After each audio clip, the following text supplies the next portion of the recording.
ด็ดเนี่ยครับทางด้านของขานะพี่น้องเป็นประเด็นความปลอดภัยให้เป็นลำดับหนึ่ง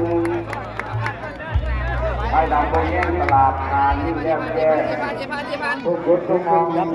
ปลอดภัยให้เป็นสูงสูงโลกวิทยาศาสตร์รถไฟไกลได้หลายขอทีมงานดิวเทวดาพวงเทียนพิพัฒน์ผู้รักเมียที่สุดในโลกจงจบสามสองหนึ่ง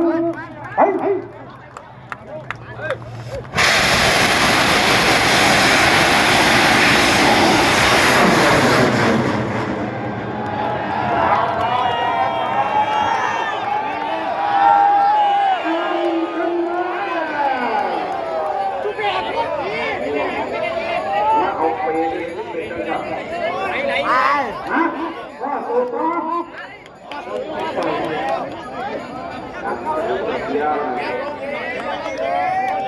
ถ้าดำกับพระจังหรือยังน้ำฟองเลยอ้าวพ่อสูอยู่พระจังยังบอกฟังหนังเรื่องจะเป็นกลับไปจุดนะครับ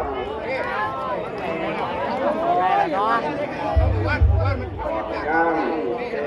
การไหนเป็นตัวไว้นะครับ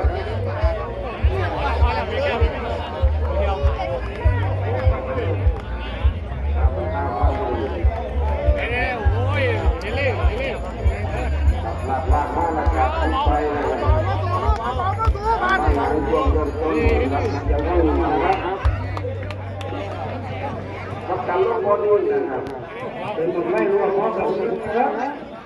หัวกายนั่ง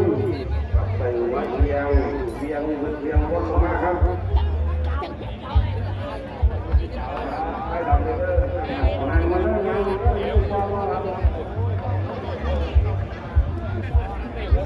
โอ้นายมันก็จะ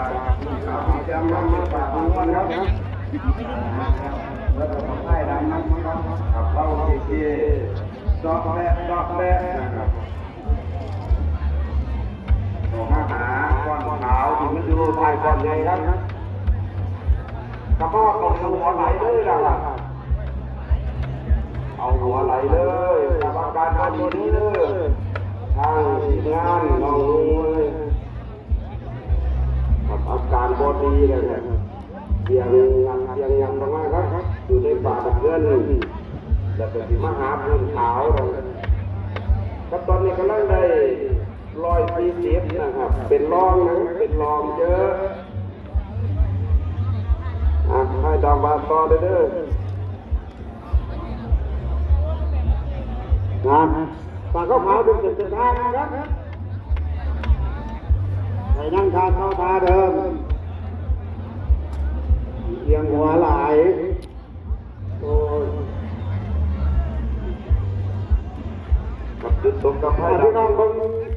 ป่าน้ำเงินรถไฟจะมีขาวเส้นหนึ่งนะครับเปิดขาวออกมาแล้วนะครับรถจากขาวมาเป็นผ่านวันพุธเดียว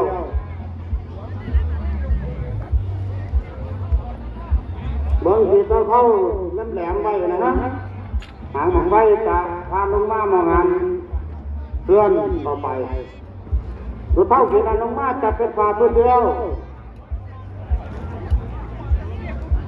เบื้องจุดขาวๆเลย2-3 จุดนะครับหางจะพานลงมามองหัน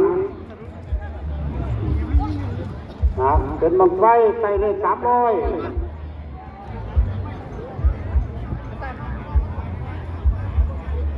โอ้ย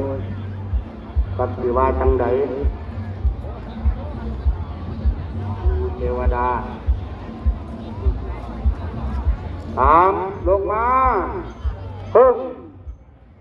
230